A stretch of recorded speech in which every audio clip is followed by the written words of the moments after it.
Hi പ്രിയമുള്ള സുഹൃത്തുക്കളെ, എല്ലാം മതവൽക്കരിക്കുന്നതിന്റെ ഭാഗമായി ഒരു വ്യക്തിയുടെ ജീവിതത്തിലെ നിഖില മേഖലകളെയും മതവൽക്കരിക്കാൻ ഒരു വിഭാഗം മതവിശ്വാസികൾ ഇറങ്ങി തിരിച്ചിട്ടുണ്ട്. അതിൽ ഏറ്റവും പ്രധാനം ഞമ്മന്റെ സമുദായമാണ്. നമ്മൾ കഴിക്കുന്നതിലും കുടിക്കുന്നതിലും ഉടുക്കുന്നതിലും ഉറങ്ങുന്നതിലും യാത്ര ചെയ്യുന്നതിലും മാത്രമല്ല, ജീവിതത്തിന്റെ നാനാ തുറകളിലും നമ്മളെ പഠിപ്പിച്ച, നമ്മൾ പഠിച്ച നമ്മുടെ മതം ഫോളോ ചെയ്യണം എന്ന നിബന്ധന. ഈ നിബന്ധനയിലാണ് ഇപ്പോൾ ഉസ്താദുമാർ തന്റെ സമുദായത്തെ വികസിപ്പിച്ചെടുക്കുന്നത്. അതിന്റെ പിന്നിലുള്ള ഭവിഷ്യത്തുകളെ കുറിച്ച് അവർ ചിന്തിക്കുന്നതേയില്ല. അതുകൊണ്ടാണ് 8 വയസ്സുകാരൻ തന്റെ സഹപാഠിയെ, തന്റെ ബെഞ്ചിൽ തൊട്ടടുത്തിരിക്കുന്ന തന്റെ കൂട്ടുകാരനെ എങ്ങനെ മതം മാറ്റണം എന്ന് പഠിപ്പിക്കുന്നതും മതം മാറ്റാൻ ശ്രമിക്കുന്നതും. എന്നോട് പല പേരൻസും പറഞ്ഞിട്ടുണ്ട്, എൻ്റെ മക്കളോട് അവരുടെ കൂട്ടുകാർ പറയുന്നു, ഇസ്ലാമാണ് നല്ലത്, നീ മുസ്ലിം ആയിക്കോ. എത്ര വയസ്സുള്ള കുട്ടികളോടാ? 8, 9, 10 വയസ്സുള്ള കുട്ടികളെയൊക്കെ മതം മാറ്റിക്കുന്നതിന് വേണ്ടി ശക്തമായ രൂപത്തിൽ പരിശീലനം നടക്കുന്നു. ഇത് നമ്മുടെ നാട്ടിൽ നടക്കുന്നതാ. ഇത് വേറെ എങ്ങുമല്ല നടക്കുന്നത്, ഈ കൊച്ചു കേരളക്കരയിൽ നടക്കുന്ന സംഭവമാണിത്. എത്രമാത്രം മതത്തിന് അടിമപ്പെട്ടു എന്ന് ചിന്തിക്കുക. വിദ്യാഭ്യാസ രംഗത്ത്, തൊഴിൽ രംഗത്ത് കണ്ടില്ലേ? ഓപ്പറേഷൻ തിയേറ്ററിനകത്തു വരെ ഞങ്ങൾക്ക് മതം വേണമെന്ന് പറയുന്ന ഡോക്ടർമാരെ, സർജന്മാരെ, അവരെന്ത് പഠിച്ചത് ഇത്രയും കാലം? ആണും പെണ്ണും ഇടകലർന്ന് അധ്യാപകരും അധ്യാപികമാരും പഠിപ്പിച്ച് അഭ്യസിപ്പിച്ച് ഈ പൊതുസമൂഹത്തിന്റെ ധാരയായി അവർ മാറിയപ്പോൾ, ഒരു ഡോക്ടറായി സമൂഹത്തെ സേവിക്കുന്നതിന് വേണ്ടിയുള്ള ദൗത്യം അവർ ഏറ്റെടുത്തപ്പോൾ അവരുടെ തലച്ചോറിനെ മതിച്ചുകൊണ്ടിരുന്നത് മതമായിരുന്നു. അതുകൊണ്ടാണ് ഓപ്പറേഷൻ തിയേറ്ററിൽ വരെ ഞങ്ങൾക്ക് മതം വേണം എന്ന് പറഞ്ഞ്, ഞങ്ങൾക്ക് മതവസ്ത്രം, ഞങ്ങൾക്ക് ഹിജാബ് വേണമെന്ന് പറയുന്നത്.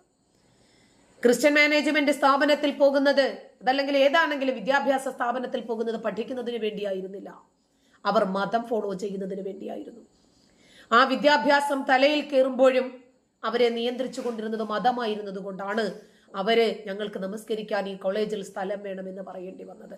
അപ്പോഴും അധികൃതർ പറഞ്ഞ് മനസ്സിലാക്കുന്നത് കോളേജിൽ വരുന്നത് പഠിക്കാനാണ്, മതം ഫോളോ ചെയ്യാനുള്ളവർ വീട്ടിലിരിക്കുക. ജാമിയ നദവി അറബി കോളേജിൽ പോലും മുഖമറയ്ക്കുന്ന വസ്ത്രം നിരോധിച്ചുകൊണ്ടുള്ള ഉത്തരവ് വന്നു. PSMA കോളേജ്, അവിടെയും അതുപോലെ തന്നെ മത വേഷം വേണമെന്ന് പറഞ്ഞ് നിബന്ധന വെച്ച് 35 കുട്ടികൾ ഹിജാബ് ധരിച്ചു വന്നപ്പോൾ ഈ സ്ഥാപനത്തിന് അത് പറ്റില്ല എന്ന് പറഞ്ഞത് അബ്ദുൽ അസീസ് എന്ന് പറയുന്ന പ്രിൻസിപ്പളാണ്. ആ പ്രിൻസിപ്പളിന്റെ പേര് നോക്കി മാത്രമാണ് മാധ്യമങ്ങൾ വാർത്ത കൊടുത്തത്. ഏതെങ്കിലും ഒരു അമുസ്ലിം അധ്യാപകനായിരുന്നെങ്കിൽ, ഒരു അമുസ്ലിം പ്രിൻസിപ്പൾ ആയിരുന്നെങ്കിൽ തീർച്ചയായിട്ടും അത് വലിയ രൂപത്തിൽ ഒരു വാർത്തയാകുമായിരുന്നു. മതവിദ്വേഷം, മതസ്പർദ്ധ, അന്യമത വിരുദ്ധത, ഏതെല്ലാം ഓമന പേരിട്ട് അവരതിനെ വിളിക്കുമായിരുന്നു. നമ്മുടെ നാട്ടിൽ സംഭവിച്ചുകൊണ്ടിരിക്കുന്ന വസ്തുതകളാണിതൊക്കെ. ഇപ്പോഴിതാ മലപ്പുറം കേന്ദ്രീകരിച്ച് വീടുകളിൽ പ്രസവം നടക്കുന്നതായി റിപ്പോർട്ടുകൾ വരുന്നു. വീടുകളിൽ പ്രസവം നടക്കുന്നു. ആശുപത്രികൾ എമ്പാടുമുണ്ട്. കാക്കാമാര് തന്നെ നടത്തുന്ന പ്രസവത്തിനു മാത്രം സ്പെഷ്യലൈസ് ചെയ്ത ആശുപത്രികളുണ്ട്. അതുപോലെ IVF കേന്ദ്രങ്ങൾ, ഫെർട്ടിലിറ്റി സെന്ററുകളൊക്കെ കോഴിക്കോട്, മലപ്പുറം കേന്ദ്രീകരിച്ച് മൊത്തം കാക്കാമാരാണ് നടത്തുന്നത്. കാരണം അത് വലിയൊരു ബിസിനസ്സാണ്, കോടികൾ വിലമതിക്കുന്ന ബിസിനസ്. അതുകൊണ്ട് എല്ലാ മേഖലകളിലും നമ്മുടെ ആളുകൾ വേണം എന്ന് ഉസ്താദുമാര് പറഞ്ഞു തീർന്നില്ല. അതിനു മുമ്പ് ആ മേഖലകൾ നമ്മന്റെ ആളുകൾ കൈയടക്കി തുടങ്ങി. ഇപ്പോ വീടുകളിൽ പ്രസവം മലപ്പുറം കേന്ദ്രീകരിച്ച് കൂടുന്നതായി വന്ന റിപ്പോർട്ടിൽ 2023 മാർച്ച് മുതൽ 2024 മാർച്ച് വരെ മലപ്പുറത്ത് 253 പ്രസവങ്ങളാണ് വീടുകളിൽ ഈ രൂപത്തിൽ നടന്നതായി വിവരാവകാശ രേഖകളിൽ പറയുന്നത്. ഏതെങ്കിലും ഇവര് നോക്കും ആരാണ് റിപ്പോർട്ട് ചെയ്യുന്നത്, റിപ്പോർട്ട് ചെയ്യുന്ന ആളിന്റെ പേര്, റിപ്പോർട്ടർ ജാതി ഏതാണ്, മതം ഏതാണ്, ഏത് മാധ്യമത്തിലാണ് വരുന്നത്, അത് നോക്കിയാൽ മാത്രമേ ചില ആളുകൾക്ക് അങ്ങോട്ട് അംഗീകരിക്കാൻ പറ്റൂ. ഇതേ കാലയളവിൽ തന്നെ സംസ്ഥാനത്താകെ നടന്നത് 523 പ്രസവങ്ങൾ. ഈ വർഷം ഏപ്രിൽ മുതൽ സെപ്റ്റംബർ വരെ 93 പ്രസവങ്ങളാണ് മലപ്പുറം ജില്ലയിൽ നടന്നതായിട്ട് റിപ്പോർട്ട് ചെയ്യപ്പെട്ടത്. വീട്ടിൽ നടന്ന പ്രസവങ്ങൾ അതീവ രഹസ്യമായി കൈകാര്യം ചെയ്യുന്നത് കൊണ്ട് യഥാർത്ഥ കണക്ക് ഇതിലേറെ വരുമെന്നാണ് റിപ്പോർട്ട്. പ്രത്യേക മതവിഭാഗത്തിന്റെ നേതൃത്വത്തിൽ വീട്ടുപ്രസവം പ്രോത്സാഹിപ്പിക്കുന്ന വാട്സപ്പ് ഗ്രൂപ്പുകളും ജില്ലയിൽ സജീവമാണ്. ഈ വാട്സപ്പ് ഗ്രൂപ്പിന്റെ അഡ്മിന്മാരിൽ പലരും ഡോക്ടർമാരും അധ്യാപകരുമാണ്. വീട്ടിലെ പ്രസവത്തെ മഹത്വവൽക്കരിക്കുന്നതിനായി കുടുംബ സംഗമങ്ങളും ഇവർ നടത്തുന്നുണ്ട്. അതാണ് പകരെ ഉസ്താദ് പറഞ്ഞത്, ആനയെത്ര പ്രസവിക്കുന്നു. ആന എത്ര ആശുപത്രിയിൽ പോകുന്നു. എൻ്റെ ഭാര്യ 5 പ്രസവിച്ചു, എൻ്റെ മരുമകൾ 8 പ്രസവിച്ചു, ആ ഉസ്താദിന്റെ ഭാര്യ 8 പ്രസവിച്ചു. ഇവരൊക്കെ എത്ര ആശുപത്രിയിൽ കണ്ടു. അദ്ദേഹം പറയുന്നുണ്ട് അദ്ദേഹത്തിന്റെ ഒരു പ്രഭാഷണത്തില്, ശരീരത്തിൽ അനാവശ്യമായിട്ടുള്ള രശ്മികൾ കടത്തിവിട്ട് കുട്ടികൾക്ക് ഗർഭസ്ഥ ശിശുവിന്റെ കിഡ്നി അടിച്ചു പോകുകയും ഹാർട്ട് അടിച്ചു പോകുകയും ഒക്കെ ചെയ്യുന്ന രൂപത്തിലുള്ള എക്സ്റേകൾ നമ്മുടെ നാട്ടിൽ വികസിച്ചു വരുന്നുണ്ടെന്നും ഈ എക്സ്റേ ആണ് സകലമാന പ്രശ്നങ്ങൾക്ക് കാരണമെന്നും അതുകൊണ്ടാണ് അംഗവൈകല്യമുള്ള കുട്ടികൾ ജനിക്കുന്നതെന്നും ഒക്കെയാണ് അദ്ദേഹം പറയുന്നത്.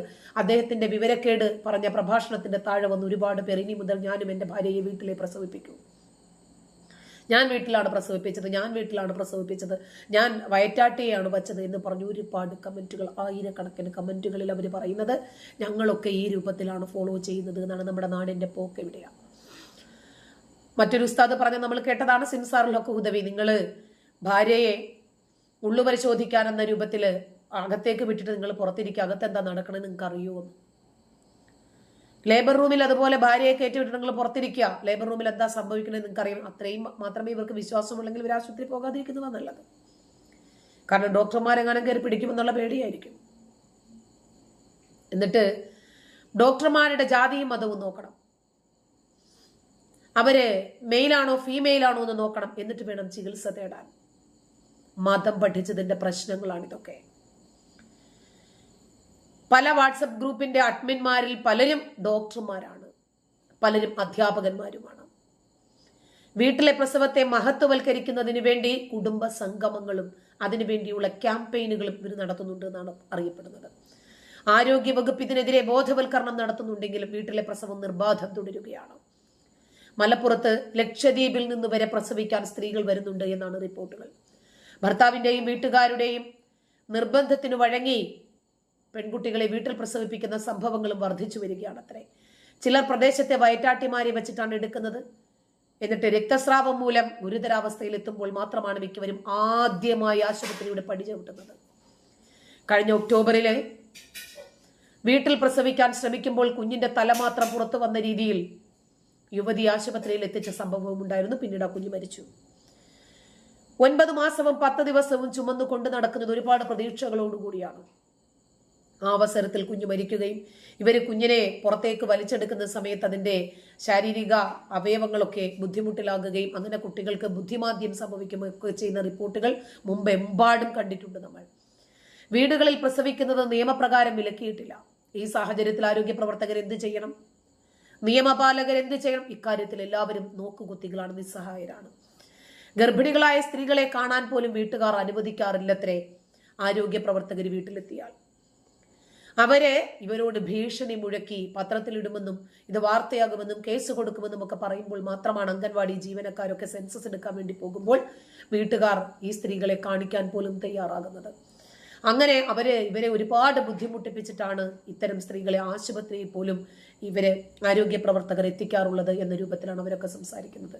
എവിടെ ചെന്ന് അവസാനിക്കുമെന്ന് ആലോചിച്ച് നോക്കുക. നന്ദി.